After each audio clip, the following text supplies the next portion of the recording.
산을 넘어 홍곡에 가도 빛 가운데로 걸어가면 주께서 항상 지키시기로 약속한 말씀 변치 않네.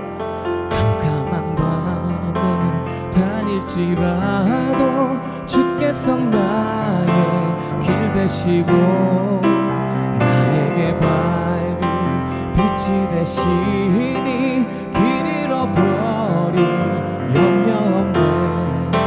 하늘의 영광 하늘의 영광 나의 맘속에 차고도 넘쳐 할렐루야를 힘차게 불러 영원히 주를 찬양하리. 광명한 금이 마음에 받아 찬란한 천국 바라보고 할렐루야를 힘차게 불러 날마다 빛에 걸어가리. 하늘의 영광 하늘의 영광 나의 맘속에 차고도 넘쳐 할렐루야를 힘차게 불러 영원히 주를 찬양하리. 하늘의 영광 하늘의 영광 나의 맘속에 차고도 넘쳐 할렐루야를 힘차게 불러 영원히 주를 찬양하리.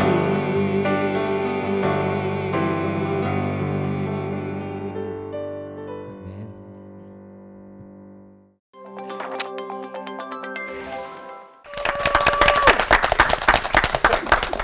하늘의 영광이 늘 우리 마음속에 차고도 넘친다면 반듯한 신앙인이 될 수 있을 텐데 항상 넘어지고 그리고 부딪힐 때가 많이 있는 것 같습니다.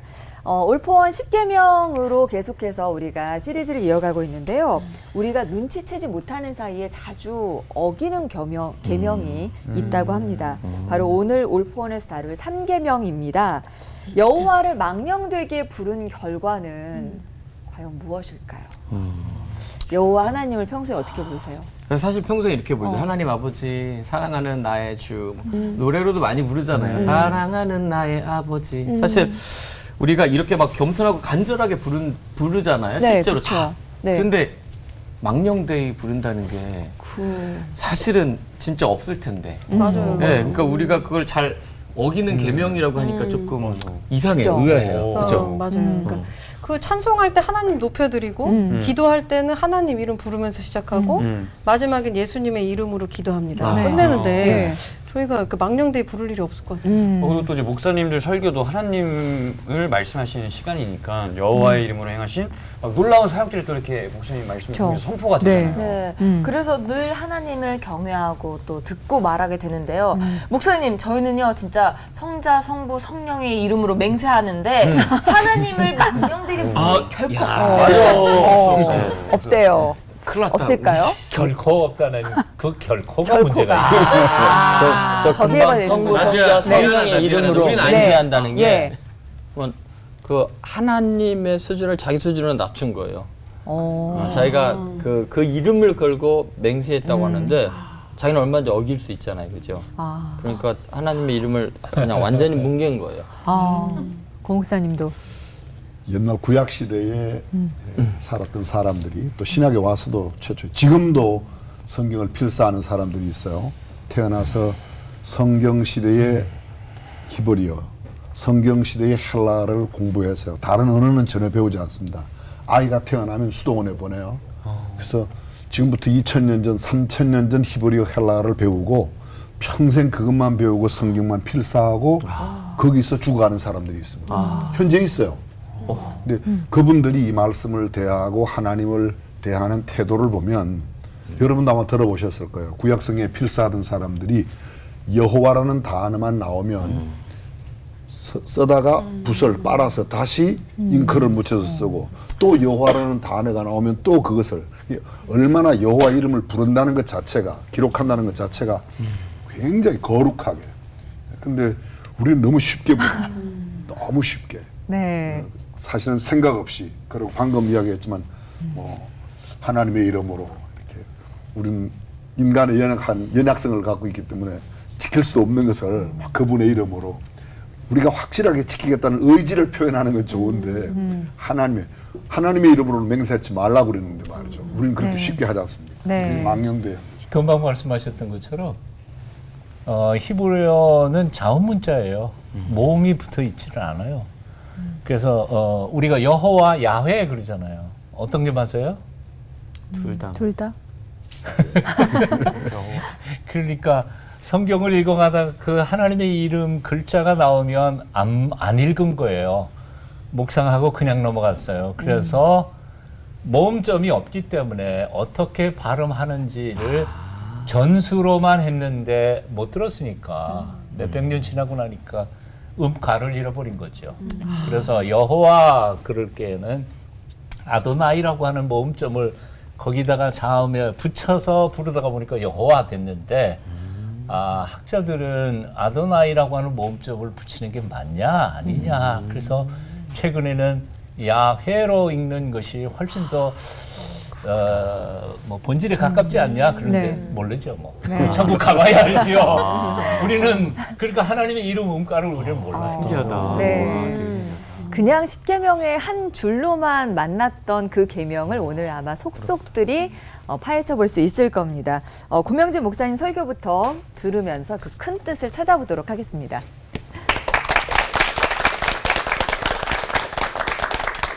오늘 굉장히 중요한 주제를 여러분과 함께 나누게 되어서 한편 기쁘기도 하고요. 또 한편 굉장히 제게도 부담이 되곤 합니다. 여호와 이름을 망령되이 일컫지 말아라. 왜 망령되이 일컫는다는 표현이 도대체 무슨 뜻이냐는 거죠. 그래서 망령되이 일컫는 자는 죄 없다 하지 않겠다.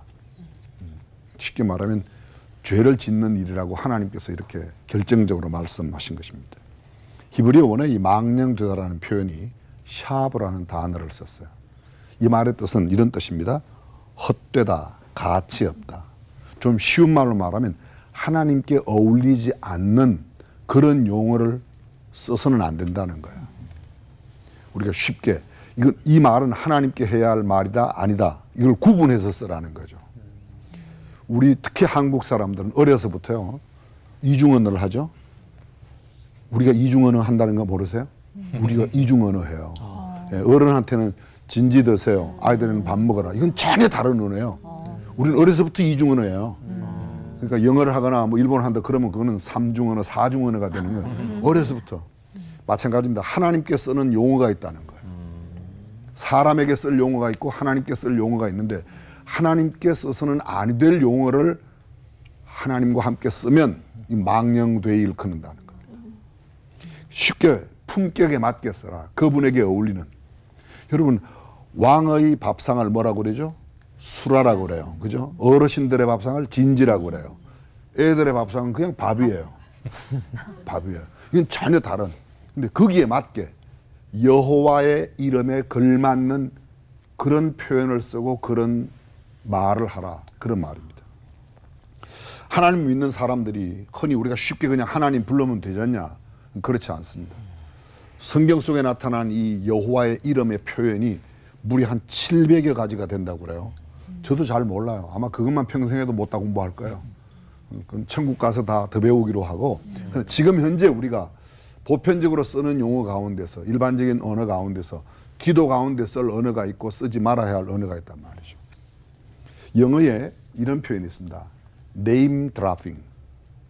이게 뭔가 하면 이름을 떨어뜨리는 거예요. 그 이름을 우리가 쉽게 죄송합니다. 이거 방송 듣고 계신 분이 계실지도 모르는데요. 뭐 국회의원 걔들 뭐 시장 뭐 그런 애들 이렇게 표현해. 만나면 시장님 그래요. 의원님 그런다고. 근데 뒤에서 이야기할 때는요. 선생님들 만나면서 선생님 이렇게 말하고 뒤에서는 수학 걔 있지 수학. 이거 걔. 이렇게 써야 할 말이 아니라는 거예요. 우리가 하나님께 써야 할 용어가 있어요.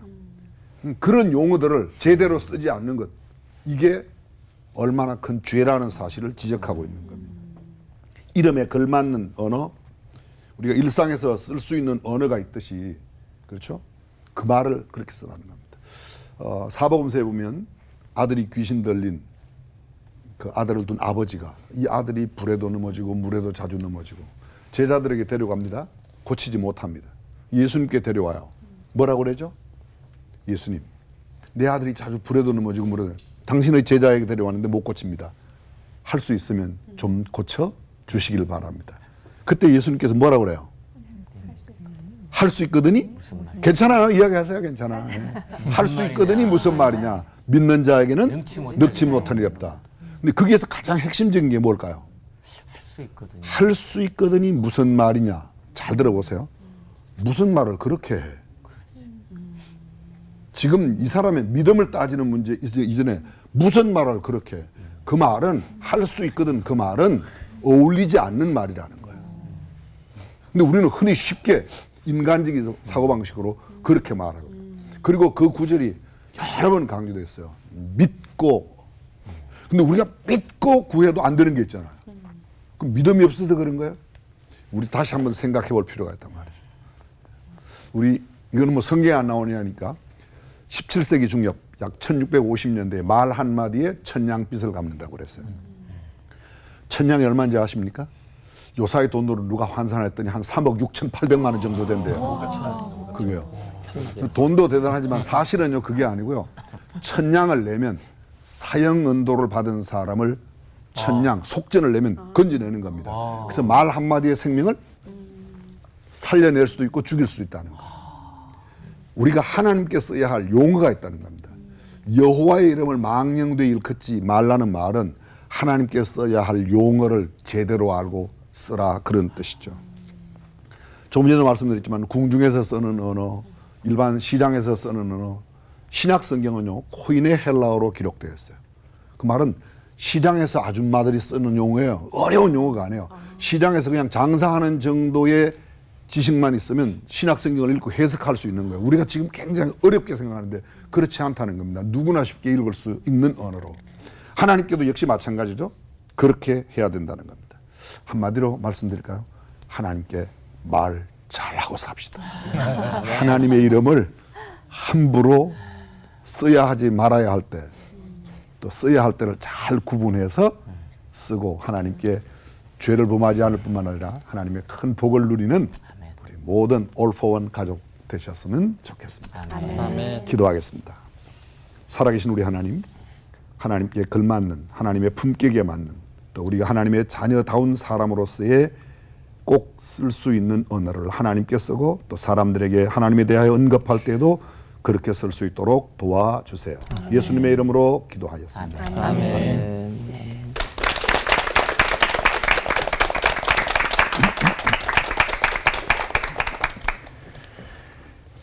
출애굽기 20장 7절에 보면 이렇게 말씀하죠. 너는 너희 하나님 여호와의 이름을 망령되이 일컫지 말라. 나 여호와는 나의 이름을 망령되이 일컫는 자를 죄 없다 하지 아니하리라. 부정이 부정으로 죄 없다 하지 아니하리라. 문법적으로 이것을 완서법이라고 그래요. 부드럽게, 표현은 부드럽게 하지만 그러나 이것은 분명한 유죄를 선언하는 법정 용어, 재판 용어라는 거죠. 그러니까 재판장이 화를 내면서 뭐 죄인 보고 야 이놈아 뭐 그러고 욕하지 않잖아요. 예, 재판장은 점잖게 딱 유죄 그러면 끝나는 거죠. 재판장이 유죄 그러면 그 유죄에 합당한 죄의 대가를 그 죄인은 치러야 하는 거죠. 굉장히 무서운 얘기입니다. 그러니까 사실은 죄 없다 하지 아니하리라. 하나님이 이렇게 말씀하시는 것은 내 이름을 함부로 말하는 사람 유죄하고 선포하시는 거죠. 굉장히 무서운 얘기입니다. 우리가 어렸을 때 아버님의 이름이라고 안 그러죠. 함자라고까지 얘기해요. 그래서 아버님의 이름을 나이 좀 든 친구가 함부로 얘기하면 못 배운 자식이라고 아주 혼욕 많이 먹죠. 하나님의 이름을 함부로 대한다 그런다면 이건 정말 못 배운 거죠. 마틴 루터는 하나님의 이름을 망령되게 부르는 사람들을 한 10가지 정도를 쭉 얘기했는데요. 다 읽을 수는 없을 것 같고 대충 이런 거예요. 습관적으로 서약할 때 그 이름을 부르는 거, 또는 맹세를 그 이름을 해놓고는 쉽게 포기해버리는 거, 그리고 나쁜 일을 도모하면서 하나님의 이름을 거론하는 거, 하나님의 이름을 저주하면서 그 이름을 부르는 거, 또는 심지어 참 재미있는 거는 바로 이런 거예요. 어려운 지경에 있는데 하나님의 이름을 부르지 않는 거, 그것도 하나님의 이름을 모독한다는 거예요. 네? 왜냐하면 아까도 말씀하셨던 것처럼 하나님 전능하세요. 내 이름 불러, 그럼 내가 도와주겠다고 성경에 얼마나 약속이 많아요. 근데 안 부르는 이유는 뭐예요? 하나님 못 믿겠다는 거죠. 하나님의 전능하신 것을 신뢰할 수 없다는 거예요. 그러니까 안 부르는 거예요. 안 부르는 것조차도 하나님의 이름에 대한 모독이라고 마틴 루터는 그렇게 해석했던 거죠. 자, 그렇다면 우리는 하나님의 이름을 모독 혹은 망령되이 일컫지 않기 위해서 몇 가지 어떻게 해야 될까? 첫째는 가볍게 하나님을 이름을 불러서는 안 되겠다는 거죠. 예? 주여, 이게 부르는 거예요? 아니면 탄식하는 거예요? 아이고 하나님, 이건 아니에요. 이건 아니란 말이에요. 그 외국 사람들이 하는 지저스라든지 오간이라든지 뭐 이런 것들은 전부 다 진짜 하나님을 부르는 게 아니야. 그러니까 그거는 하나님의 이름을 망령되이 행하는 것이죠. 그 생각 못해요. 그다음에 두 번째는 뭔가 하니 하나님의 자녀라고 하면서 삶은 개판인 거. 그러니까 우리가 꼭 하나님의 이름을 뭐 잘못 불러서가 아니라 하나님의 이름으로 살면서도 하나님의 백성답게 살아가지 아니할 때는 우리는 그 이름과 명예와 하나님의 영광에 먹칠하고 사는 거니까 그게 바로 하나님의 이름을 잘못 부르고 있는 것이라고 생각합니다. 세 번째는 아무 생각 없이 부르는 거예요. 찬양할 때 아까 서두에 그 얘기했지만 정말 찬양 열심히 불러요. 하나님의 이름도 부르고 예수님이 사랑합니다. 그런데 마음속에는 그 예수님에 대해서 전혀 생각하지 않아. 습관적으로. 그래서 정말 찬양 사역자들이 조심할 게 바로 그거인 것 같아요. 네 번째는 거룩한 것 가지고 농담거리 삼지 마라. 하나님의 이름, 예배, 그리고 신앙생활에 대하여. 근데 우리는 교회 안에서 장난삼아 그렇게 할 때가 너무 많아요. 예. 하나님의 거룩한 직에 대하여도 그렇고 하나님의 명예에 대하여도 그렇고 성경 구절을 가지고는 팍 비꼬아가지고 또 농담하고 이것은 하나님 앞에 얼마나 죄송스럽고 부끄러운 짓이냐. 절대로 다른 건 몰라도 하나님의 이름과 명예와 그리고 거룩한 하나님의 교회에 대하여 농담 따먹게 하지 마라. 그리고 마지막 다섯 번째 잡으면 바로 이겁니다. 온 정성과 마음을 하지 않고 하는 모든 행위가 사실은 하나님의 이름에 모독하는 것이 아닐까 생각해 봅니다. 온전치 못한 마음으로 하는 설교, 찬양, 그리고 봉사, 섬김. 사람들이 내가 입으로 말하지 않아도 사람들은 내가 그 이름으로 사역하고 있다는 사실을 알기 때문에 온전하게 하지 않는 모든 것은 그 이름에 먹칠하는 행위가 아닐까. 이제 결론 냅니다. 첫째, 입 조심하는 거고요. 손과 발 조심하는 거고요. 행위가 온전히 하나님의 이름과 명예 앞에 부끄럽지 않게 살아갈 때 우리는 하나님의 이름을 영광스럽게 해 드리는 사람들이 되지 않을까 생각해 봅니다. 기도하겠습니다. 거룩하신 하나님 아버지의 영광스러운 그 이름을 찬송합니다. 그 이름 앞에 부끄럽지 않게 살아가는 저희가 되게 해 주시옵소서. 예수님의 이름으로 기도합니다. 아멘.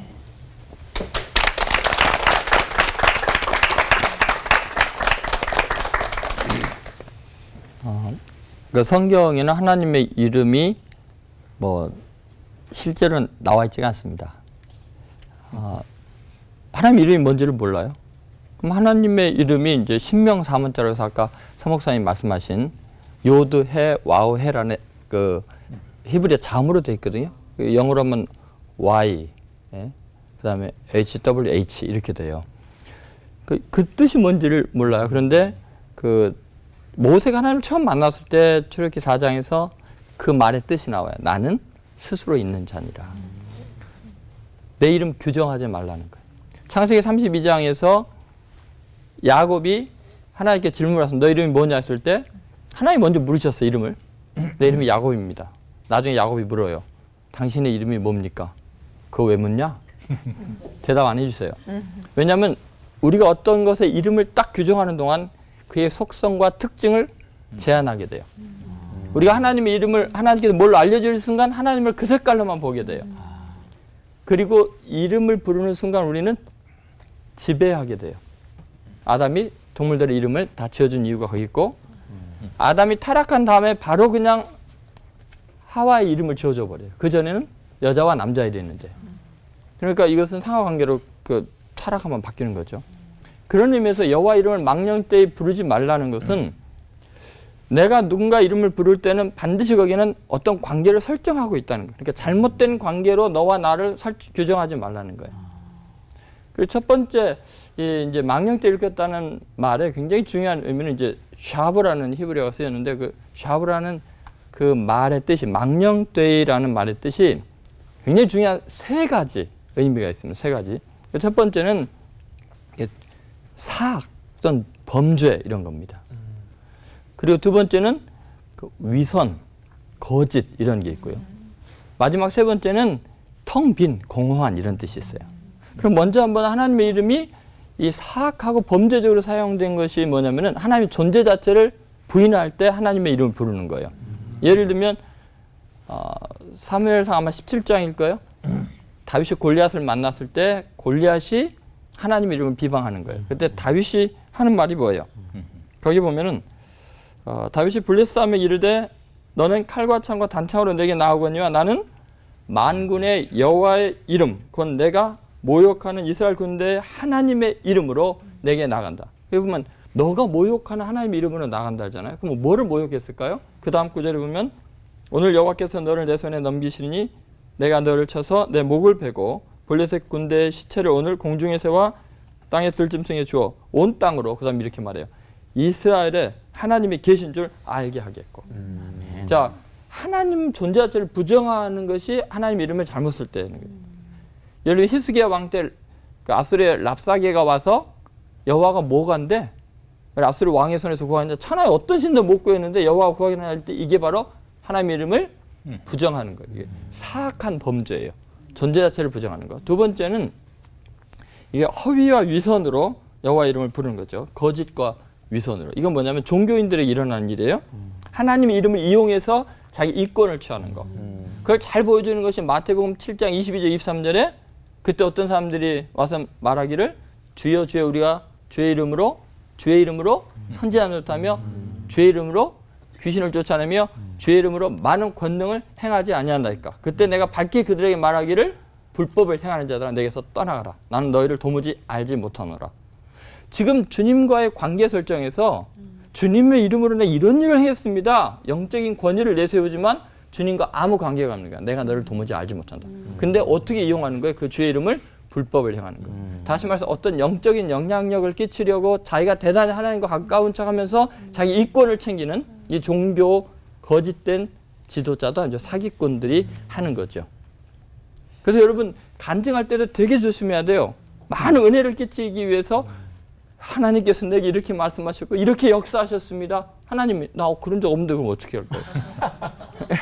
그래서 영적인 권위를 가지고 하나님의 이름을 이용해서 다른 사람에게 그 어떤 우위를 점령하고 통제하려는 수단으로 이용됐어요. 그런 거를 망령되이 일컫지 말라는 거예요. 바리새인 서기관들이 다 그 짓을 한 거죠.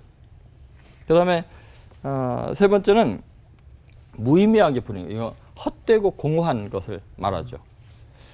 하나님의 이름을 부를 때 의미를 담죠. 하나님의 인격을 생각하지 않고 그냥 중언부언하거나 형식적으로 부르는 경우가 있어요. 어떤 사제가 간절히 기도하는 사제가 어느 날 무릎 꿇고 기도하는데 주여 그랬는데 오냐 불렀느냐 해갖고 기절해서 심장마비 죽었대요. 여러분 우리는요 하나님 이름을 부르면서 대답을 기대 안 해요. 식사 기도하면서 하나님이 들을 거 생각 안 해요. 네. 한번 생각해 보세요. 내가 찬양하는 동안에 하나님 의식하지 않을 수 있어요. 그죠? 그러면서 곡조를 생각할 수 있고 내 목소리를 생각할 수 있고 여러 가지 다른 걸 생각할 수 있어요. 여러분 우리는 주여 주여 하는 그것이 굉장히 하나님을 아프게 할 수도 있어요. 예를 들어서 제가 마주자매님 이렇게 불러놓고 계속 창호 형제하고 이야기를 해. 또 마주자매님 불러놓고 창호 형제하고만 이야기해. 그럼 상처받죠. 그죠? 우리는 하나님 불러놓고 다른 사람만 의식해. 교회 와서 하나님 찬양한다고 해놓고 하나님만 음성 들을 생각도 안 하고 다른 사람하고만 이야기하고 하고. 이런 것들이 이제 여호와 이름을 막려할 때 있는 거예요. 다니엘 같은 경우는 하나님을 얼마나 소중히 여겼냐. 왕의 조서에 어인이 찍힌 걸 알고도 목숨을 걸고 하나님 앞에 기도한 거예요. 그러니까 살아계신 하나님으로 막려돼 있지 않은 거죠. 그럼 마지막으로 이제 어떻게 해야 되냐면 우리는 하나님의 이름을 거룩히 여김을 받게 해야 돼요. 뭐 어떻게 하냐? 예수님께서 그런 이야기 했어요. 마태복음 6장 9절에 주기도문을 참 가르치시면서 너희는 이렇게 기도하라면서 하늘에 계신 우리 아버지. 하나님과 우리의 관계를 어떻게 규정하냐면 부자의 관계로 그 하나님을 아버지라고 부르는. 근데 그 첫 번째 우리가 기도할 제목이 뭐예요? 이름이 거룩히 여김을 받으시옵이에요. 제가 제 고향교회 담임 목사로 큰 교회 담임 목사로 처음에 갔을 때 1부부터 5부까지 설교를 하는데 80이 된 노인이요. 1부부터 5부까지 예배를 계속 드리는 거예요. 그 자리에 앉아서 계속 드려. 그래서 돌아가시겠더라고. 한 달이 지난 그래서 제가 가서 아니 예배는 주일날에 예배 한 번만 드리면 돼요. 그랬더니 냅둬라 좋아서 그런다. 담임 목사한테 반말이야. 내가 어리다고. 저희 아버지셨어요. 아들이 담임 목사로 오니까 이 서리 집사가 너무 행복한 평생 서리 집사인데 너무 자랑스러운 거예요. 아들이 담임 목사 딱 오니까 장로님 권사님들이요. 저 집사님하고 뭐 갑자기 달라지는 거예요. 여러분 우리들의 삶이 정말 세상에서 빛과 소금이 되면 우리의 아버지가 영광을 받게 되는 거예요. 그래서 주님께서 분명히 이렇게 말하죠.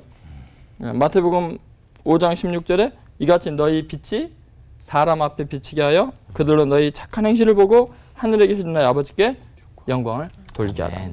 하나님의 이름을 영광스럽게 하는 거, 망령때 읽혔지 않는 거, 그것이 우리 인생의 가장 첫 번째 기도 제목이 돼야 돼요. 그러려면 세상에서 정말 성실하고 진실되고 거룩한 삶을 살아야겠죠. 하나님의 이름을 망령되지 않게 하기 위해서 그분을 거룩하게 하는 귀한 성도들 되시기를 주의 이름으로 축원드립니다. 기도하겠습니다.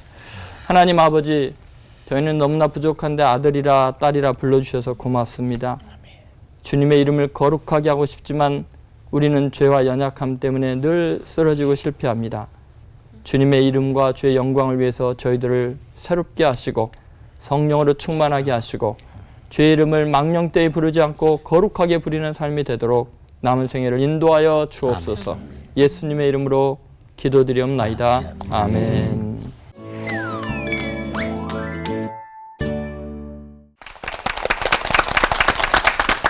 제3계명 오늘 올포원에서 만나보고 있는데요. 하나님의 이름에 관한 말씀이고 명령입니다.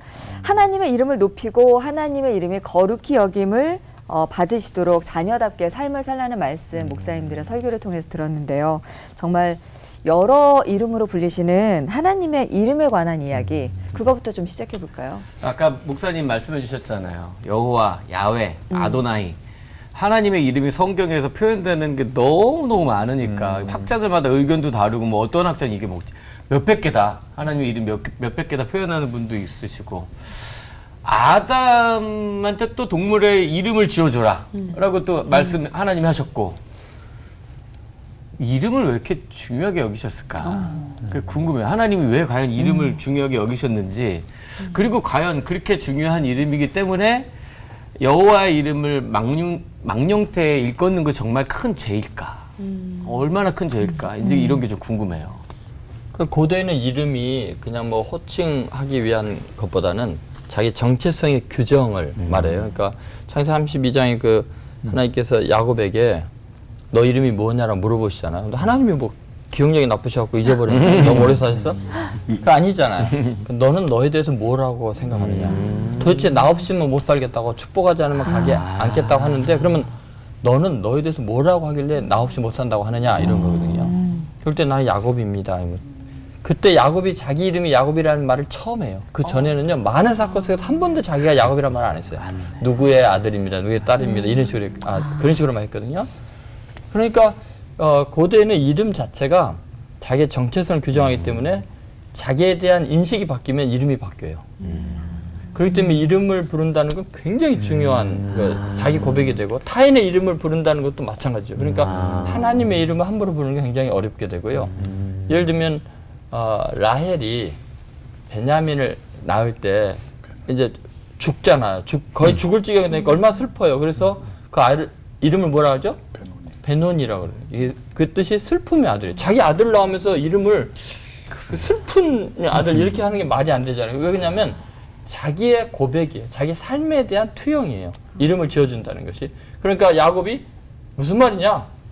베냐민이다. 오른손의 아들을 이렇게 바꾸잖아요. 나오미도 마찬가지. 자기 이름은 나오미, 기쁨, 희락이라는 뜻인데 자기 남편 죽었죠. 애들 다 죽으니까 이름을 바꾸잖아요. 나를 마라라 부르라. 나오미라 부르지 말고 마라라. 내 인생이 너무 쓰다. 이런 거죠. 성경에 보면요. 예를 들면 예수께서 여리고로 들어 지나가시더라. 삭개오라 이름하는 자가 있으니 세리라 이렇게 돼 있어요. 그럼 삭개오가 있었더라 이렇게 되면 되잖아요. 근데 삭개오라 이름하는 자가 상당히 뭔가 이름에 의미를 담고 있죠. 방금 이야기했던 저도 똑같이 뭐 예를 들면 그 야곱의 그 아들 같은 경우에 베논이라고 했는데 베냐민이라고 그랬고요. 예를 들면 오네시모 그 이름의 뜻이 유익하다는 거. 근데 무익하게 살아요. 삭개오의 이름의 뜻은 순결하다는 거예요. 근데 그 사람은 순결하게 살지 못해서. 세리. 네. 그러니까 그 이름에 걸맞지 않게 이름은 제일 첫 번째가 아이덴티티, 정체성. 그 사람의 삶, 그 사람의 인격, 그 사람의 전체를 다. 예를 들면 한 가지 여러분 한번 잘 아실 겁니다. 에녹이 65세에 무드셀라를 낳아요. 무드셀라 이름의 뜻이 뭔가 하면요. 그가 죽으면 심판이 온다. When he dies, judgment comes. 그가 죽으면 심판이 온다는 거예요. 아들이 감기만 들려도 이거 아들 죽으면 심판이 온다. 그죠? 얼마나 가장 오래 살았어요.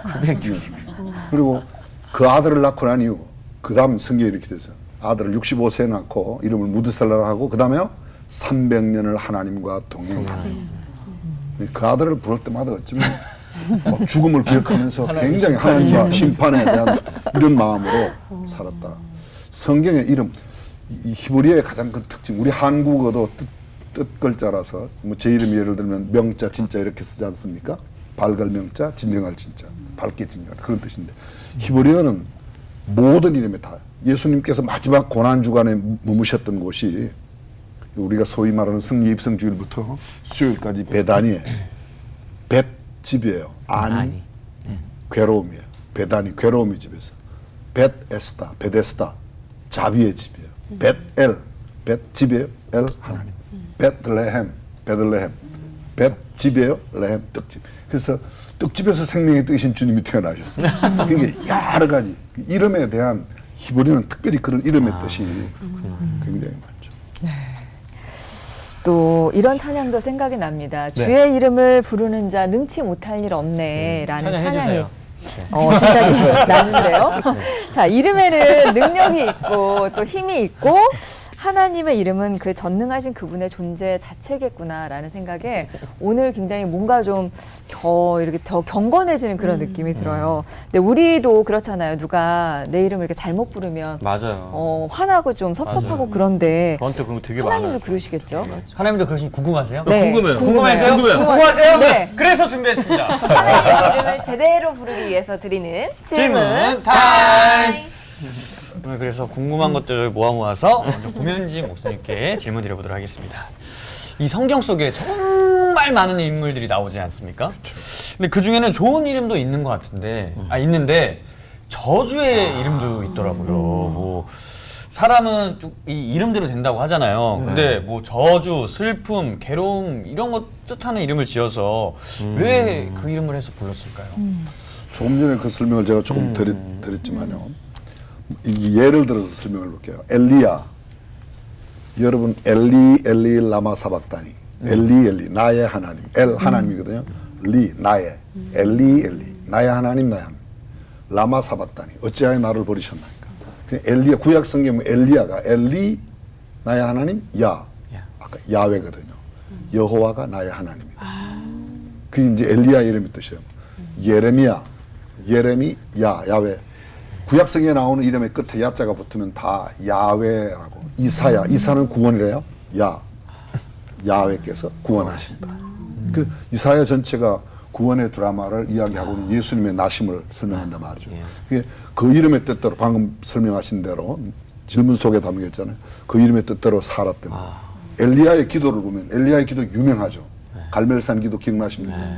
그게 영어 킹 제임스 버전에는 53단어로 되어 있어요. 아직 학계에는 발표한 바가 없지만 명진학파에서는 엑기스 기도라 이렇게 하는데 엑기스 기도. 53말인데요. 바알과 아세라 목상을 섬기는 850명의 이방 선자들이 아침부터 저녁 소제 드릴 때까지 해 넘어갈 때 소제를 드리거든요. 그럼 아침부터 소제 때까지 별의별 짓을 다 했어요. 그 원어를 찾아보면 그 희한한 행동을 다 했어요. 아주 이상한 뭐 성적인 행동까지. 그런데도 응답이 없지 않습니까? 근데 해질녘에 소제 드릴 때에 엘리야가 그곳에 단을 쌓고 나무를 얹고 재물을 얹고 갖다 물을 또 갖다 붓죠. 그렇죠? 고를 파서 그 흔근하게 물이 고일 만큼 열동의 물을 갖다 붓고 기도해요. 근데 그 짧은 기도가 단 53마디의 짧은 기도가 불이 임하게 돼요. 근데 엘리야가 뭐라고 기도를 했는지 혹시 아십니까? 엘리야가 히브리 사람이니까 히브리 말로 기도했겠죠. 쉬운 말로 엘리야 이렇게 기도했어요. 성경 보면 똑같은 기도를 반복하는데 여호와께서 나의 하나님 되심과 내가 하나님의 종됨과 우리가 하고 있는 일이 하나님의 일임을 알게 해 주세요. 그런 기도를 반복, 그 기도를 2번 해요. 거기 보면 열왕기상 18장에. 근데 여호와가 나의 하나님, 그걸 3글자로요?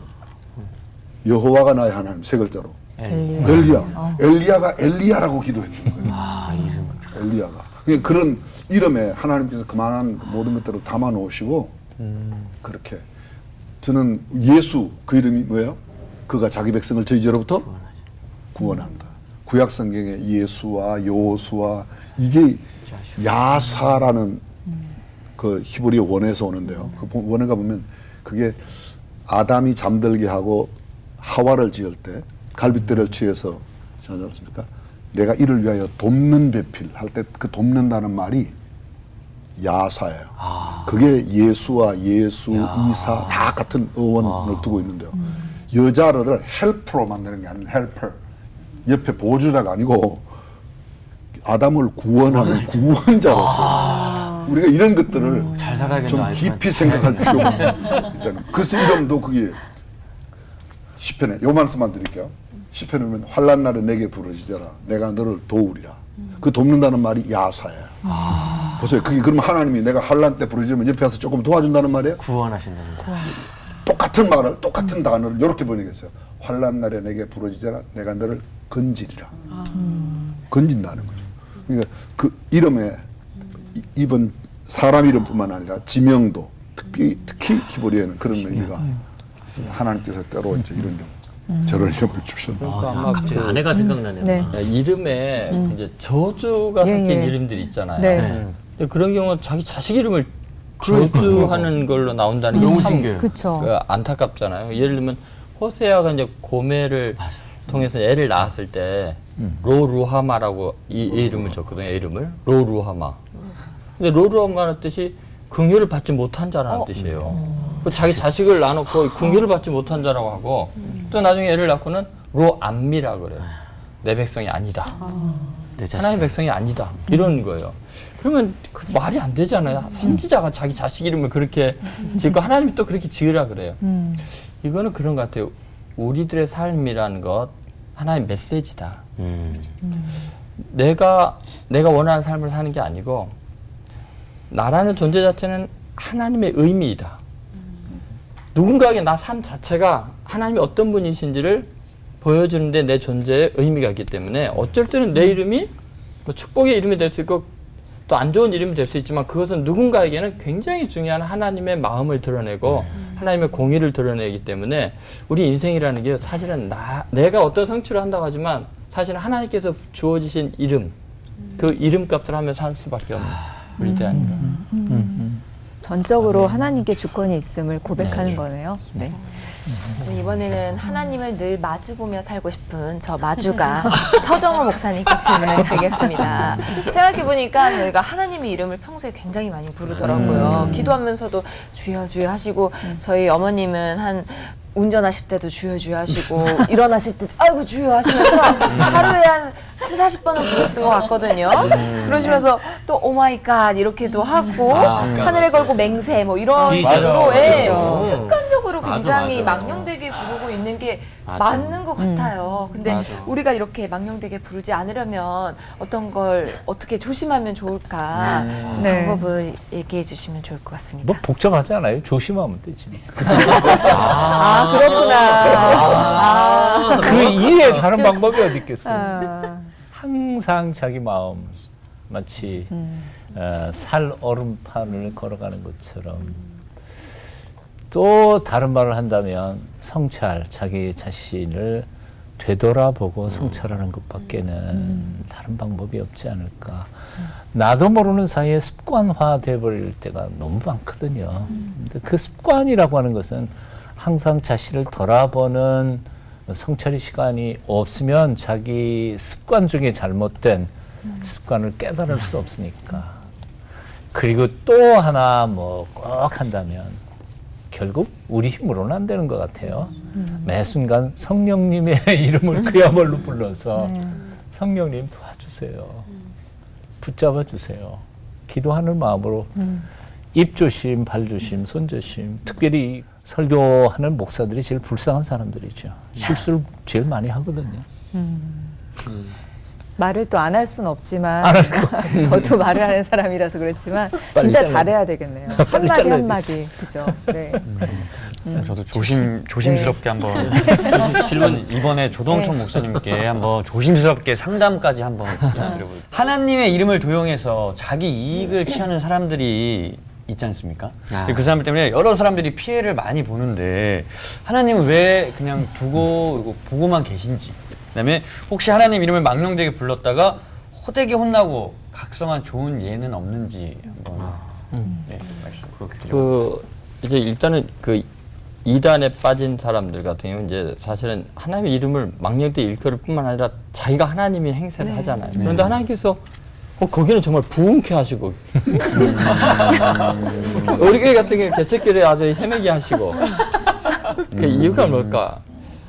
사실은 구약성에 그게 다 나와 있어요. 그러니까 우리 마음속에 내가 정말 진리를 추구하는지 거짓을 추구하는지를 그런 걸 통해서 하나님께서 폭로시키는 것 같아요. 사도행전 19장 같은 데 보면 이제 이런 일들이 많이 일어납니다. 예를 들면은 그 바울이 얼마나 희한한 능력이 나타나는지 바울이 쓰던 수건을 환자한테 얹으니까 나서버려요. 그러니까 유대에서 온 사람들이 그 제사장 무리나 이런 사람들이 이제 이걸 흉내내는 거예요. 그래서 내가 바울이 믿는 예수 이름으로 명하노니 귀신아 물러가라 하면 진짜 물러가는 일이 있는 거예요. 그러니까 스게와 제사장 스게와의 아들 7명이 이 바울의 예수가 누군가 자기도 좀 능력을 나타내고 싶어갖고 귀신 들린 사람한테서 내가 바울이 믿는 예수 이름을 명하노니 귀신아 물러가라 했더니 귀신이 그 사람들 위에 올라타가지고 내가 바울도 알고 예수도 아는데 넌 누구냐? 이제 함부로 그 이름을 함부로 이용하면 이제 그런 일이 있고요. 예를 들면 이제 열왕기 하한가 5장에 보면 이제 나만 장군이 그 치료받고 이제 엘리사 선지자에게 와서 뭐 어마어마한 보물을 주면서 너무 감사하다고 바치려고 하니까 필요 없다 이런 거. 그냥 하나님께만 영광 돌려야지. 그렇게 돌려보내거든요. 게하시가 그걸 보고서는 아니 이거 당연히 받아야 될 걸 왜 안 받습니까 하고서 막 이제 몰래 가가지고 그 내 선지자 생도 중에서 정말 급하게 필요해서 도와줄 사람이 있으니까 은 1개랑 옷 2벌만 좀 주십시오. 그런데 그때 가기 전에 뭐라 하냐면 내가 여호와의 살아계심을 두고 맹세하는데 이건 당연히 받아야 된다 그러고 가요. 그랬다가 나아만이 드렸던 그 나병 환자가 게하시에게 옮겨간 나병 환자가 되는 거죠. 하나님의 이름을 망령 때 일컫고 자기 욕망을 위해서 하나님의 이름으로 내가 맹세하는데 이러면은 저주를 받을 수 있게 된다는 거죠. 그래서 하나님의 이름을 함부로 망령 때 일컫는 대단히 위험하고요. 그래서 하나님 앞에서 어떻게 망령 때 일컫지 않는 방법이 뭘까? 어떻게 조심할까 중에 한 가지가 임재의식인 것 같아요. 그러니까 내가 하나님이라는 렌즈를 끼고 세상을 본다고 생각하는 거죠. 늘 하나님 임재. 예를 들어 요셉이 그 보디발 아내의 유혹 앞에서 내가 어찌 이 큰 악을 여호와 앞에 득주하리이까. 지금 여인밖에 없거든요. 이집트에서 미스 이집트 진은 아니지만 선일 거 아니에요. 그런데 그 아름다운 여인이 날마다 유혹하는데 전혀 흔들리지 않는 이유가 뭐예요?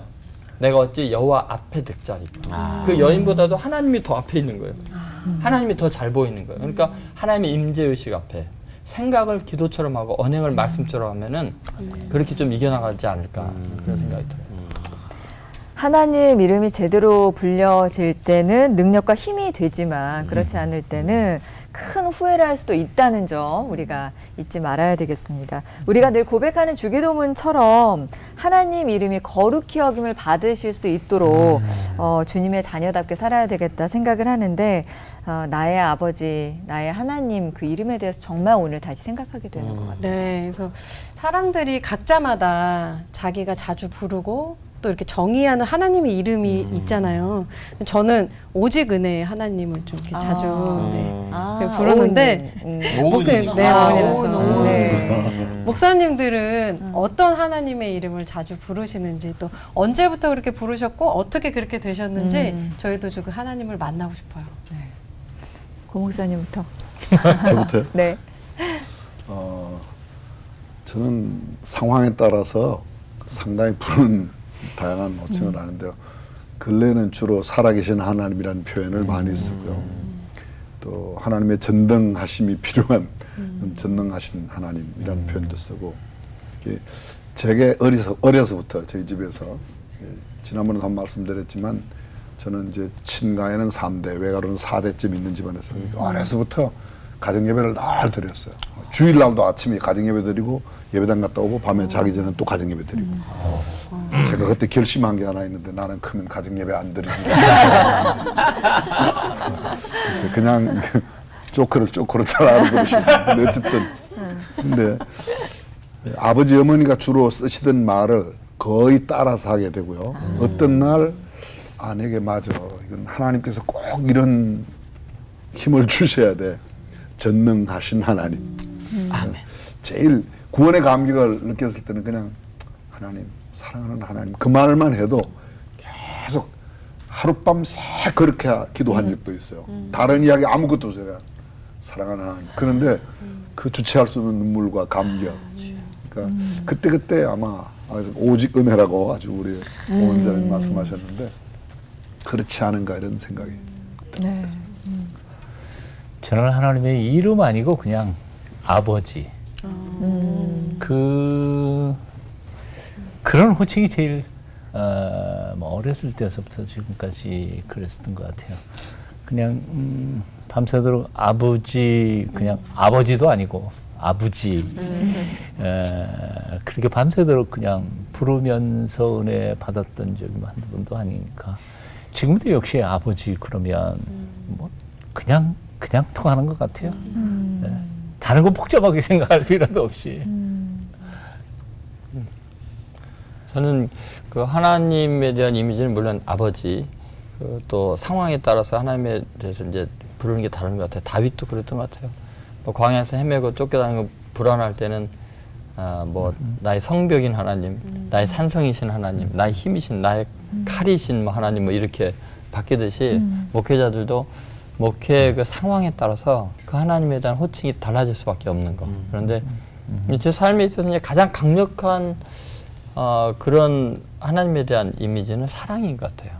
사랑의 하나님. 그리고 그 사랑의 하나님이라는 인식은 제가 그때 뭐 득도에서 깨달은 것도 아니고 성경을 읽어서 깨달은 것보다는 어렸을 때 교회 신앙생활할 때 어머니 일찍 돌아가시고 뭐 어렵고 힘들 때 교회 권사님 중에 김성환 권사님이라는 분이 어머니처럼 사랑해 주셨던 것 같아요.